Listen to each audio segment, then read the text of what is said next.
Welcome to Upside Down Influencer, where we talk about the things that we see on social media and how we, as Christ followers, can do them differently. I'm your host, Jessica Johnson. So what happens when you get to the top, you are successful in the eyes of the world, and you realize there's nothing up there? Social media can often preach this narrative that money, fame, success, the American dream, so to speak, is what's going to solve all of our problems. And even as believers, that's a really easy trap for us to fall into, and I know I'm guilty of that. Well, I have somebody on the podcast today that made it.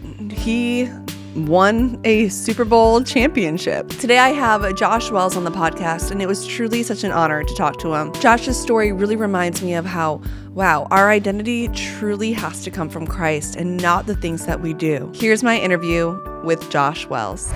Welcome, Josh, to Upside Down Influencer. Thank you. Thanks for having me. Of course. I am so glad to have you. Well, I ask everybody this, and I think it'd be very interesting to know, especially given your football background. If you were to become a social media influencer, what would your niche be? Yeah, I think for me, it's the athlete that's doom scrolling because he just had like a bad game or something. Okay. And I hope it's athletes, but it's really like the ones that think like, once I make it there, then all my problems will be okay. Oh, uh-huh. You know? Yeah. And then I hope they stumble across my page and then they're like, that's exactly what I needed to hear. Let me follow this guy. Yeah. So yeah, really where we've all been, just scrolling around and the athlete that's struggling. What do you think? I think I asked Pastor Joby this question. You know how if you're like driving down like Ponte Vedra Boulevard, or you see these massive houses, right? And that thought comes across your mind, like, oh, what did they do for a living? What do they do? Yeah. And so there are people that have social media accounts that literally ask those people those kind of things. Yeah. If you ever gonna have an account like that would be like just for fun. Yeah. What do you think that might be? Wow. That's a great question. It's on the spot. No. I know. No. All right. So like I see people in like New York City, sometimes they'll go up to them and be like, hey man, that's a nice car. What do you do for work? Or what did you do? You know? There's that one guy who's like, I can make your dream come true or whatever. He goes around like London and he asks these people like, hey, like what's your dream? And essentially he's getting at like, why aren't you doing that thing? Almost like convicting them. Yeah, well, speaking of Pastor Joby, like Pastor Joby's question, if there's something you could do that you knew wouldn't fail for the glory of God, what would it be? And then ask him like, well, why aren't you doing it? So maybe that. That's a great idea. Yeah, like what would you do in this life if you knew it wouldn't fail? And then ask him like, why aren't they doing it? Okay, it could be good. That would be a really great idea. account to follow. Yeah, I love it. Not even kidding. I love that. Well, tell us in a nutshell a little bit about you, your family, kids, etc. Yeah, so I'm a father of 3, one on the way. I'm a husband to my high school sweetheart, retired NFL player, and I've started a company called Undrafted Coaching that primarily focuses on the mental performance side of sports. I just say to walk alongside athletes and parents through life in sports to grow in heart, soul, mind, and strength. So that's what I'm currently doing. And just trying to figure out new rhythms, being retired, about to hit the school swing again. Yeah. It's been ever changing, but it's been a great time. And soon to be pickleball athlete. Yes, yeah. I've played 3 times. I'm excited to kind of, dive in and compete a little. So it's great. We're big pickleballers around here. We've been playing for a long time, and I not so much after I had a kid. I got really into just now. My thing is just like you were talking about. I make time for the gym every day. Yeah, and the gym has childcare. Pickleball does not. Yes. So it's a little bit more feasible for me to go to the gym every day than it is for me to play pickleball every day. But I do miss it in a lot of ways. But he's still out there all the time. Yeah. Well, can you take us back to your football journey? Would love to hear about that. Yeah. So I started playing football at 5 years old. Played football my whole childhood. Played every sport really that I can. Were think your of. parents into it, kind of thing? Yeah. Well, my dad played in high school, but nothing at like a super high level. And then his big thing was like whatever I was gonna do, I was gonna do it all out. And he really didn't push that on me at all. But he thought it was important that I'd be in the team sports and learn the whole dynamics of winning and losing and teamwork and leadership along the way. But football was kind of just always, I loved it. Yeah. It was super enjoyable to me. And then over time, it started to become for me, though, like if I played really, really well, I could see how people treated me differently. Into where if I didn't play well, and then I started to see how people treated me a certain way. So that was kind of my journey. I was really I was good. When did you realize that you were good? Probably, pretty early on. Usually if you're the quarterback of your rec team, you're probably one of the better guys, just naturally. And then in 6th grade, they're like, well, the 6th graders might make the team. And then I started my 6th grade year. And then I got to high school and I started as a freshman. And you start to like put your identity in it. And then all the way through high school, I just was like, I'm going to get a scholarship and go play in college. And then I didn't get any scholarships, no offers. Really? Yeah, I had no scholarship offers. And then my mindset, literally, and my dad instilled this in me, which is a great thing now. I just was constantly trying to prove people wrong. Yeah. Not that that's, I can reiterate that later, but it's just, I was always just chasing. I just was never like, I'm just never settling, I guess. Walked on to college and earned a scholarship. So you just tried out. Yeah, essentially. Yeah, and just earned a scholarship a year, 2 years in, and got a full scholarship. And then I was like, I'm going to play in the NFL. Once people started telling me you have a chance, and I was like, I'm going to get drafted. And then I went undrafted to the NFL. I want to hear about that. Yeah. What does that mean exactly? So the draft comes and goes, and you don't get picked by a team. But kind of throughout the draft toward day 3, which is the end of the draft, teams start calling you. And it's kind of funny. It's like a walk-on to the NFL, really. Yeah. It's like, hey, we're going to give you an opportunity to try out. Here's a plane ticket. This is when camp starts. You're here. You're kind of more of a long shot to make the team. But we're going to give you just as much chance as everybody else has. And so that was kind of my journey all the way to the NFL. But like can you do that multiple times? Like if you didn't make it the first year, can you do that again or no? I guess you could technically. Yeah. But really, once you get an opportunity, it's up to you to put something on film to where a team wants you. Yeah. And I ended up making the team my rookie year and ended up playing 10 years, and it was amazing. But I really just fell in love with the game early on. And looking back, it was only by the grace of God that I made it. So when did that start to become a reality of, I think I could really do this thing? Yeah, that's a great question. I always was just looking at the next step. Yeah. Like, I do have a note from the 3rd grade. My teacher, I guess I didn't do the homework, and my teacher was like telling my mom or whatever that I didn't do my homework. And it was like a conference thing, so I'm sure this was more than one time I'd done this. Right. And I just told them both, like, my parents were sitting there and the teacher, and I was like, I didn't do it because I'm going to play in the NFL one day. And, like, everyone just laughed or whatever. Yeah. So it was always been a dream. But to me, I just was like, I'm going to beat the person in front of me. And then I started in middle school, and I was like, then I got to high school, and my dad's like, you just outwork everyone. You go, all this stuff. And then I got to college. My dad's like, you don't have a scholarship? That guy across from you does. Go take his scholarship. And so I was always just looking at the next step. And then, hey, I'm going to play in the NFL. I go undrafted. Well, I'm just going to – I used to tell my buddy, my best buddy in the world that helped me come to know the Lord, Tyler Shatley. And we got here as rookies, and we're like, all right, free summer in Jacksonville. And then we got our first year in, and we're like, hopefully we could trick them again, you know? Yeah. So for me, it was always just the next step. And then eventually, I'm sure we'll talk about, I got to the end of the steps of like thinking I'd gotten everything I wanted, just to realize like there's nothing there. So what's it like when you make the active roster? Like, how do you find out that you made it? So I wish it was something they just like posted it or like, where's my name? And it's on there.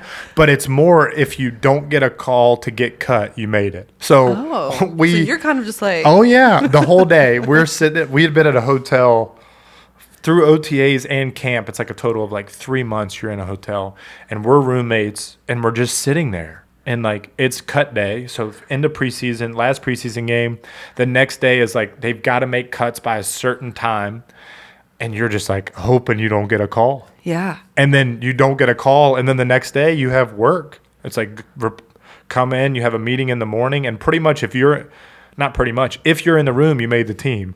But if you get a call, you got cut. And so like the whole day, and then like come 4 o'clock when they had to make cuts by, I hadn't gotten a call, and I was like, I guess I made it. And then the next day you walked almost in. a little anticlimactic because you kind of want someone just to call you like, like, hey, you made it, buddy. And have a moment. Oh, yeah. But it was just like, didn't get a call. I guess I'll go to work tomorrow. Yeah. And so you kind of live in this limbo because they're always making changes every week. It's like you get cut, this guy gets hurt, we bring in someone else. And so you're always just constantly trying to prove yourself. Wow. Yeah. Okay. So again, a lot of this is very unfamiliar to me. Yeah. So you make it. So does that mean now you're employed? Yeah. I mean, you're employed. The people don't know this a lot about the NFL. In other sports, your contract's pretty much guaranteed once you make the team or you sign a contract. In the NFL, it's unless you have guaranteed money in your contract. If you make the team, they could cut you next week and just have to pay you for that week. Oh. Yeah. So like as you get further on down your career, you can have guaranteed money. But as a rookie, if you make the team, say this guy makes $1 million a year. Well, if you only play 1 week out of 17, you get 1/17 of that. So it's every week. Okay. If, So if you're not on the team, you get paid. So you're not really signing a contract at that point? You're signing a contract, but it's like, but signing to if you that, get that's released, the they owe agreement. you nothing. Gotcha. Yeah. So every week it's like, got to prove yourself. Yeah. You feel, and that leads to just a bunch of problems too. Wow. I didn't know any of that. Oh, yeah. So tell me about that a little bit, that feeling of having to prove yourself every week. And then at what point does that stop and that do you move on? Like they offer you like a better deal if you're worth enough. Yeah. So if you you play really, really well and you sign a second contract and you can negotiate all this stuff, but in a contract, the only thing guaranteed is the guaranteed money. And then other than that, they say the NFL is like, what have you done for me lately? And if you haven't done anything lately and they have no reason and this guy's cheaper, they're bringing in the cheaper person. If you make X and this guy makes a quarter of what you make and you kind of are the same and you're interchangeable, it's fantasy football with people's lives, really. It's like, okay, this guy's gone, this guy's in. But if you're on the team, if you're on the team by Tuesday at 4 o'clock for that week, they have to pay you for that week's of work. So it got so bad in my rookie year, like Tuesday at 4 come around, like I'm on the team, like I'm still here. Tuesday at 4, I'm still here. And so that eventually, like once I surrendered my life to the Lord and started like having real people speak to me, it's still, although 10 years into my NFL career, 7 or 8 years after I start growing in my relationship with the Lord, I'm still fighting like the approval of man, still fighting like trying to prove myself to people because that's what all that business is I can also see it proving. affecting like relationships potentially, being like, have I done enough this week in order for you to still want me around? Yes, that's it. Wow. And then when you play, and then to my childhood growing up, like when I played well, people looked at me a certain way. When I didn't, it's the NFL. If you play well and you walk around, it's like the GM's like, hey, what's up? How are you? How's the family? Some of them are. Right. Some of the coaches are like, you play bad, and it's like, and it's fear, but like you walk in and you feel like everyone just looks at you differently. You just do. And it's just a performance-based industry. And it has to be that way because you do have a job. But to walk as a follower of Christ in a world that is not that way can be tough for people who aren't rooted in their faith. Right. Yeah. Well, at what point does it stop becoming the week to week? Like, was there ever a point where you maybe signed a different kind of contract that's like, well, even if these things didn't work out, you get paid for X amount of time? Yeah. So I ended up toward the end of my career, I was kind of like year by year, I would sign a new contract. But it got a little bit better. You would start to get a little bit more guaranteed money. But I always, from childhood, like I'd always just like had this mentality of I've got to prove myself. And the good part of that is like, I worked as hard as I physically could Yeah. to get where I was, to stay where I was. And I think those things are great. Like work really, really hard. But for me, it was almost out of a fear of like letting other people down or gaining approval from other people. Like that guy works really hard. He's really good at football. And so now I still do those things. I still work my face off, but I know what my identity, who my identity's in, and I know what my purpose is. And so I would tell the kids that I work with now, your performance can never give you a purpose, but your purpose can free you up to perform. The performance, you have to perform to play football. And if you don't, you're not going to have a job. And I'm okay with that. Yeah. But the purpose is what's going to stick with you even long after football's over. Right. You know? Well, at what point did God come into the picture for you? And did you believe in him at all before? No. So I didn't believe in him at all before. Okay. I had really no relationship with the Lord growing up. My parents were incredible. I had great morals, great values. Went to church a few times when I was really young, and then we just didn't go to church. Kind of my senior year of college, I had a friend invite me to church, went like once or twice, and I was like, okay, like nothing against it. I get here my rookie year, and my roommate, Tyler Shatley, was like, hey, on Sundays, because in OTAs, you have the weekends off. And he's like, on Sundays. What does that mean? OTA? Organized team activities. Okay. It's like an off-season training. So you have the weekend off. And then he was like, on Sundays, I go to church, and then we'll go get Maple Street biscuits. And how old are you at that point? My rookie year in the NFL, 22. Okay. 22.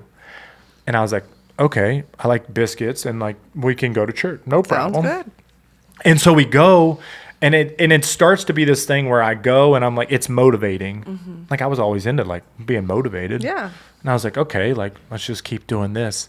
And then halfway through my rookie year, I went to church, and Joby preached the sermon, like, have you ever climbed up the ladder all the way to the top and realized it's up against the wrong wall?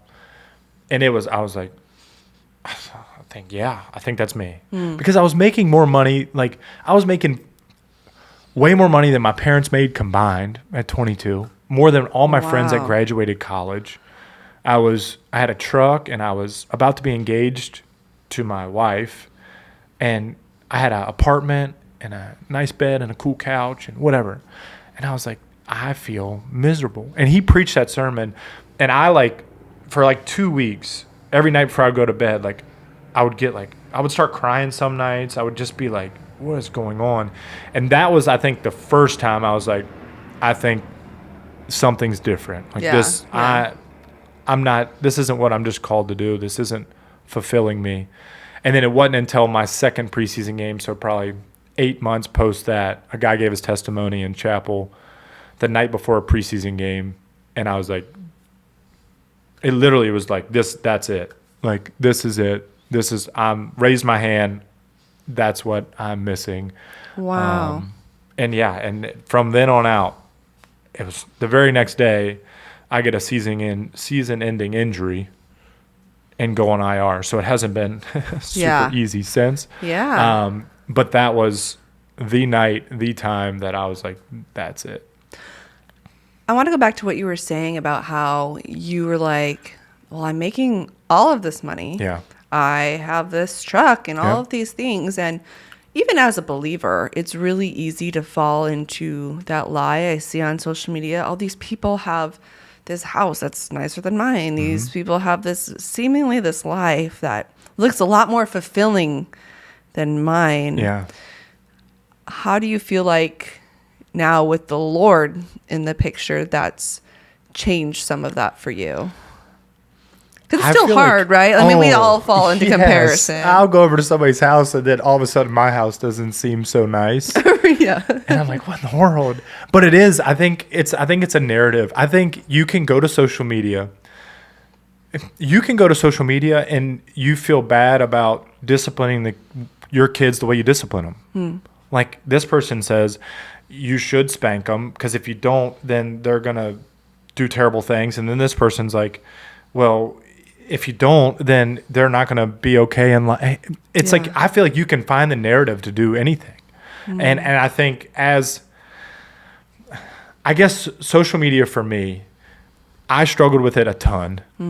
when I first got social media, and then I struggled with it a ton, especially in football, because in training camp, I would scroll my phone and wait for somebody to be telling me, good job. They would just say, he's playing great this week. And I'm like, yes. So what, on like you would go on like a social media app just to see? Yeah. I would type my name in on, my name in on Twitter or X now. Like I would type my name in to see, oh, he played great, and then sometimes when I wouldn't play great, I would type my name in, and this reporter would say, well, he's not going to make the team because he played terribly. And I just lived on this roller coaster. And now, to what you're doing, like I think there are some great things about social media. But I still can get down the rabbit hole of like, wow, they look super happy. Right, their kids seem to act great all the time. When you would do that, when you would find yourself, you would scroll and see, like look for approval online, like did that affect how you played? Yes, 100%. Like I think anytime you're looking for someone else to give you your worth, your identity, it's not going to help. Like I think for me, it's primarily more parenting stuff now, or wow, that guy, he must treat his wife perfect all the time. And then I look at, I just argued with my wife this morning because of breakfast or dishes or something. And you're like, what? And so I think when you look to them, I've met a lot of people that have a lot of influence that have these big Instagram accounts, and I know them personally. And man, if you just knew them, they struggle with the same things you struggle with. Right. They ask the same questions you ask yourself. And I think once the veil's kind of torn from that perspective, and you're like, that person's just like me. Like I still struggle with approval. I have to fight against it. I still struggle with comparison. I have to fight against it. So and that must also be interesting too, because you probably met a lot of, I guess I would call them famous people. Yeah. And we're able to see that side of things too. Like, wow, like money and fame didn't solve these everyday problems that we still, as humans, have. I know a ton of people that made a lot more money than me. A lot of guys in the NFL have made more money than me in the NFL, and I wouldn't trade my lives with them. And it's you'll have these conversations, and then you end up having conversations with a guy who makes a lot, because there's always this version of like a lot of money. Like someone probably thinks I've got a ton of money, and then I think this person's got a ton of money, and it's never going to be enough. Yeah. But I'll talk to the guy across from me in the locker room that makes 10 times, 15 times what I make. Yeah. And then he's asking me questions, knowing about my faith, sees how I act, sees what I spend my money on, and he's asking me questions about it, and I'm like, wait. Like you make 15 times what I make, but yet they're still so curious of like, how can you be content with that? Like, shouldn't you get more? Or how can you act this way? Why don't you feel like you need to spend money on this? And then you end up having conversations, and you realize it's no matter how much money you make, you're still going to ask the same questions. Yeah. And you're still going to fight against the same things. Because deep down, they were looking for that little spark of Christ that was in you. That's it. And they're like, wait, I can't buy that. Yeah, for sure. What is that? Yeah. And and you see it all the time. And I think it's an illusion. Like I think if I can get there, then I'll be fine. Yeah. And that happened to me. Like I get to the NFL, it crushes me. And then in 2020 we win a Super Bowl, and I was like, well, if I could win a Super Bowl, that's the top of everything. We win a Super Bowl, it's super enjoyable, and the next morning, 4 hours after I got home, my kids were like, can you push me on the swing at the park? And I was like, yes.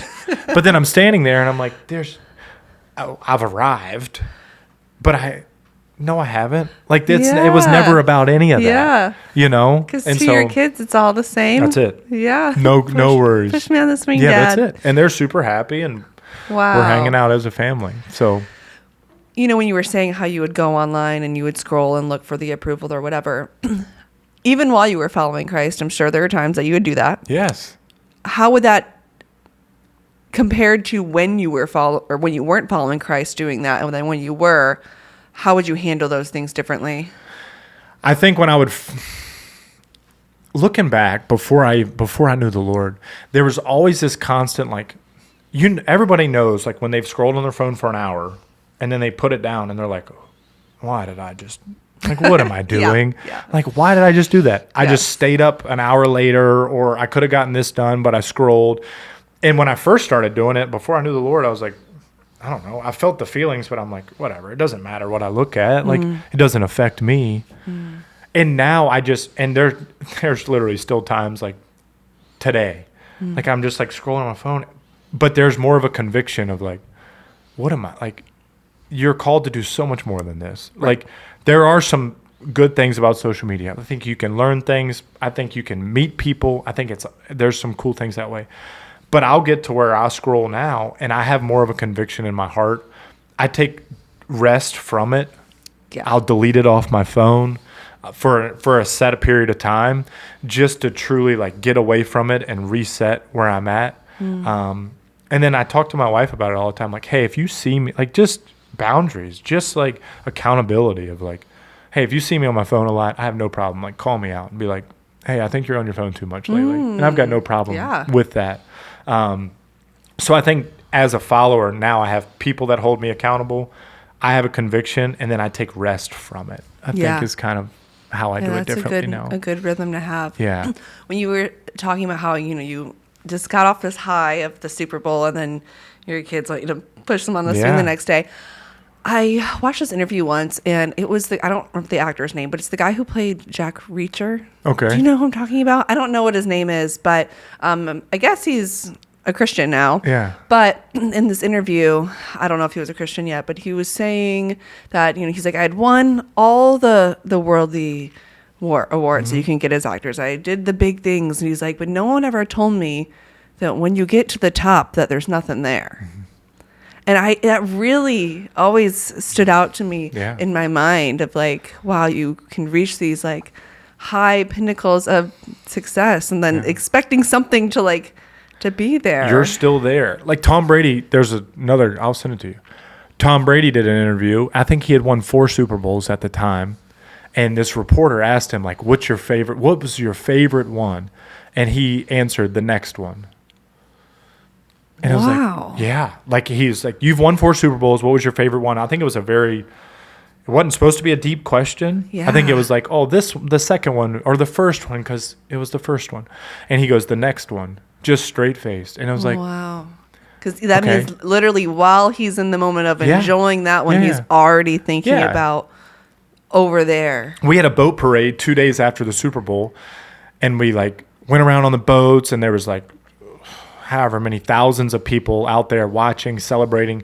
We dock the boat, get off, and there's a bunch of people there with a stage, and they bring up like Tom and Gronk and all these names that people know. And then the GM gets on the microphone, and he was like celebrating the win, like riling up the crowd. And he was like, now let's go win another one. And then you're sitting there, you're like, we're 2-3 days off of winning this one. It's the only second one in franchise history. Yet now we're like, let's go win the next one. And all the fans are like, yeah. And it's like, so there is no win. Hang on. There is no win, right? Celebrate right now. Yeah. Wow, that's interesting. Yeah.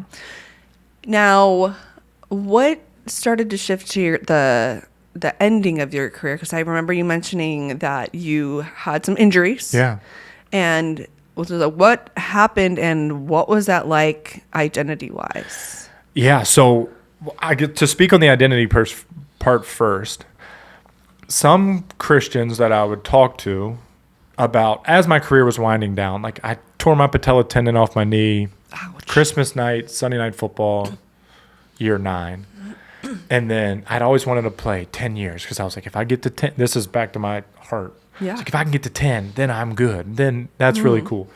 So I tear my patella tendon, and then I hurry back from that injury, and then I tear my adductors off my pelvis, and then my hip starts bothering me. Like 8 months ago, I had a total hip replacement.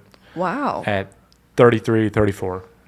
And so, but as my career is like winding down, and I could just injury, and you kind of know it. Like you come into work, and you're like, oof. This, it's getting harder and harder to get my body to where it needs to be to play. Some Christians would be like, well, you know where your identity is. You know it's in the Lord. And I was like, yeah, like I know the answer, but it's still what I've done since I was 5. Right. Like I've played football since I was 5 years old. Every August, I'm in playing football for a team, and then I play through the fall. And the thought of like, wow, football's not going to be there this fall is really hard. And so I finally got surrounded. You spoke about Charles Martin earlier, Joby. Thankfully, I have these men in my life. And I was talking to Charles Martin. And my prayer was like, God, if you want me to be done, take it from me. Like and I was just like, if you want me to be done, take it from me. And then I was telling him that, and he was like, well, he's still a good dad. And would you just go to your son of like something he really loved and just take it from him? I was like, well, no. And he was like, how about we start praying, and I'll pray it with you, that you pray that the desire to play, the desire to prepare goes away. I was like, all right. And so I started praying this because I got hurt in year 10 in training camp again, coming off my knee. I got hurt again. And I had surgery, and I was sitting at home, and I was just praying that this desire to prepare would go away. And I ended up signing with the Ravens early November, and I played out the end of the season with them. And I can tell you, like, I knew that was my last season playing, which was super nice because I had a little bit of closure. So I enjoyed it more of like, this could be the last time I put pads on. This could be the last time I put cleats on. But I can honestly say it's a answered prayer from the Lord that when that season ended, and it was almost like a preparation for it ending, that I had zero desire to like put my body through it again, to bounce around and move my family again, to want to lift the weights that you have to lift, to eat the food that I had to eat to be the size I was. I had no desire to want to do that anymore. And I still struggled with my identity. And it's still, even now, it's like, because you think, well, I used to make this amount of money, so I could give more money to the church. So isn't that better than the money I can give now? Yeah. I used to play football in front of, 60,000 people. And what I do now, where I work one-on-one with a few kids, like, but wasn't that more important? And so I have to fight against that all the time. But then I'll get glimpses, man, of like walking in my calling, walking in what I'm supposed to do, sitting across the table from an athlete who's struggling with the same stuff I struggled with, that I've overcome, and that I still struggle with. And we'll have conversations. I'll pray for him, and I'm like, it's amazing to me that the Lord would allow me to play 10 years in the NFL, win a Super Bowl. And some parents just let me talk to their kids because I won a Super Bowl and I played 10 years in the NFL. And now I can sit across from this kid and disciple him because he allowed me to do those things. And I'm like, I think I'm right where I'm supposed to be. Wow. That's powerful. And then only God can it. really do that. And what I also think is really cool about it is, like, you can, like, clearly football is a part of you, and that was a part of your life, and you're not taking away from that. But, you do see, sometimes you'll see celebrities who maybe had a lot of fame at one point in their life who are now in their 60s, but really try to hold on to their past and constantly posting pictures of, their 25-year-old self or whatever, just really trying to hang on. And I think it's so cool when, especially with the Lord, that, it's like, that we're not forgetting that part, but like, let's transform a little bit, and still you can be proud of all that, but change, and transform a little bit. And I think it's just really admirable about what you said, that like now you can sit and like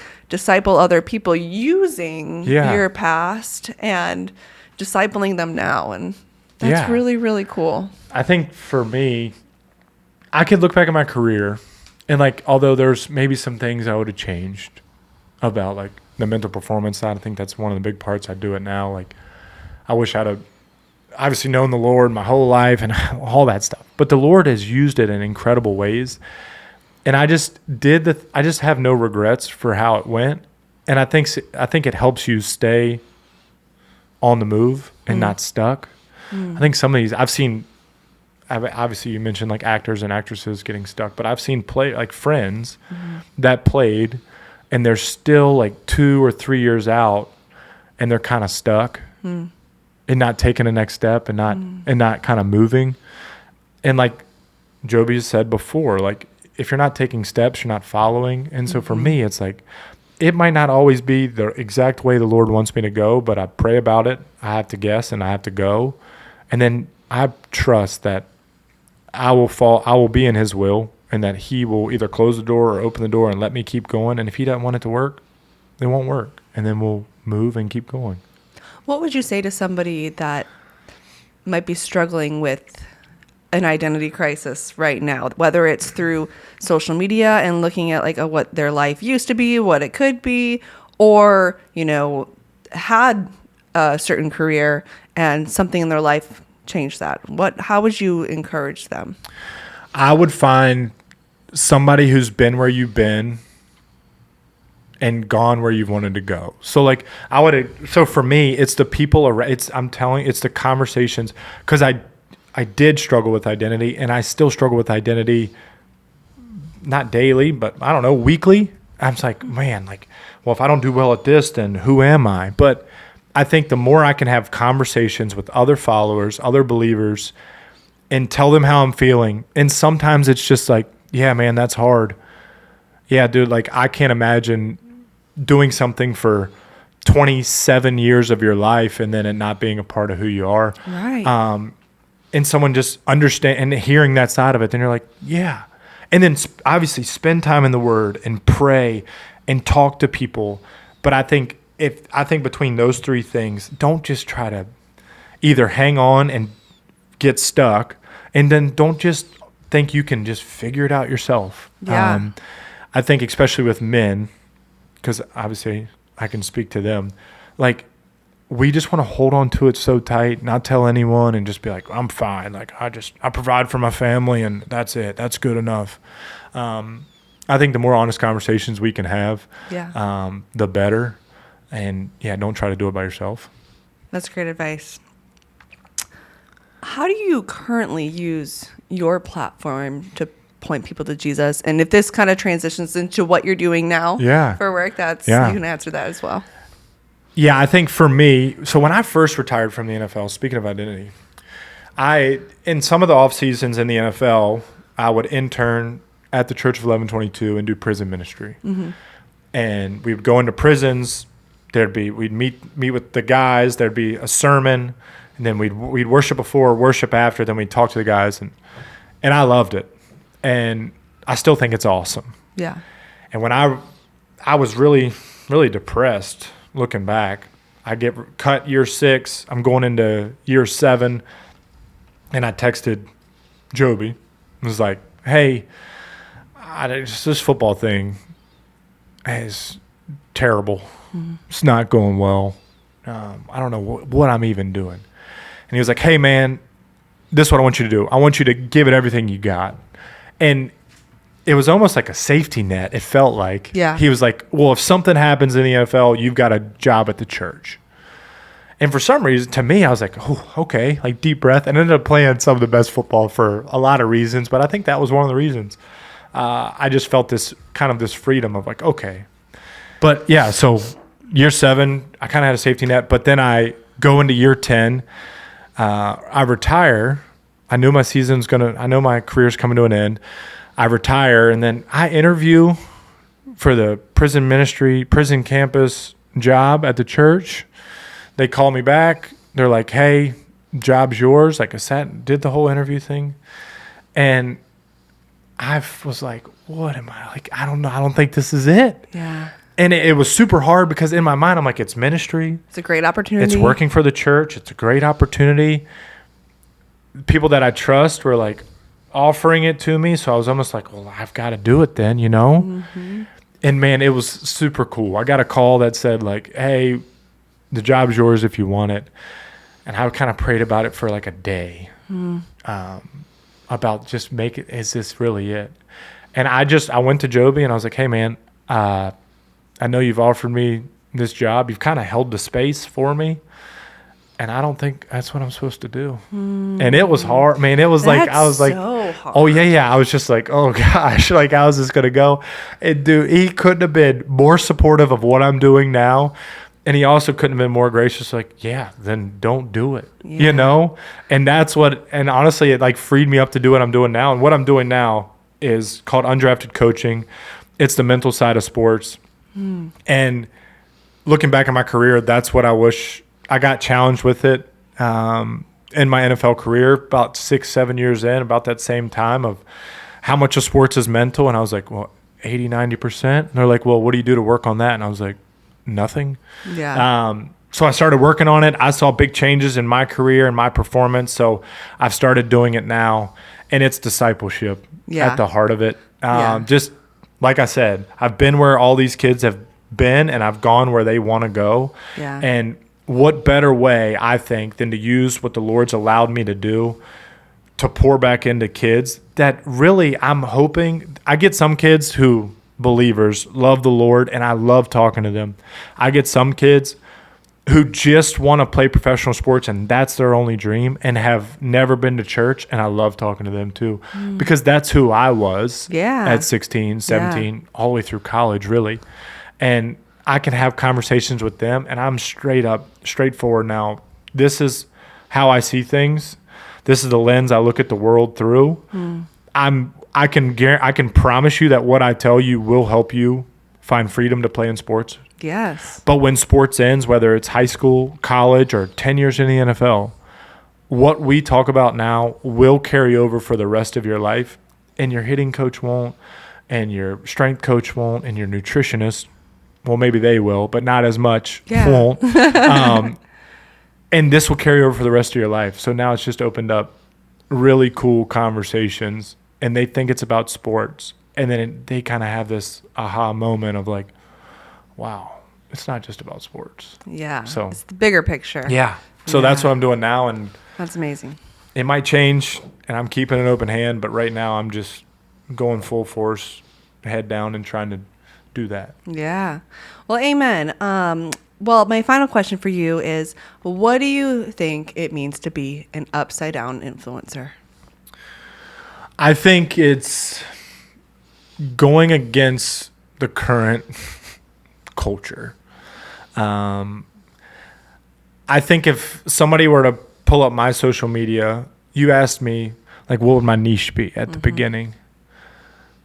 I think it would be scrolling through your own Instagram and asking yourself, like, what's my niche? When people scroll through my Instagram, what do they know about me? What do they think? Yeah. What defines me? What do I believe in? Because you can say one thing, and I tell the kids that I work with, integrity. A lot of people say integrity is doing the right thing when no one's looking. And sometimes I think that's easier than do the right thing when everyone's looking. In social media, everyone is looking. Everyone that wants to can look. And what do they see? And are you doing the right thing when everyone's looking? Are you just trying to please other people? Or have people have a perception of you that you have a lot of money? Or you have a big house? Or your kids are perfect? Like, because everyone's so chasing. What do they think about me? And do I have it all together? When really, when you lay down at night, the things you wrestle with, be honest. Talk about those things.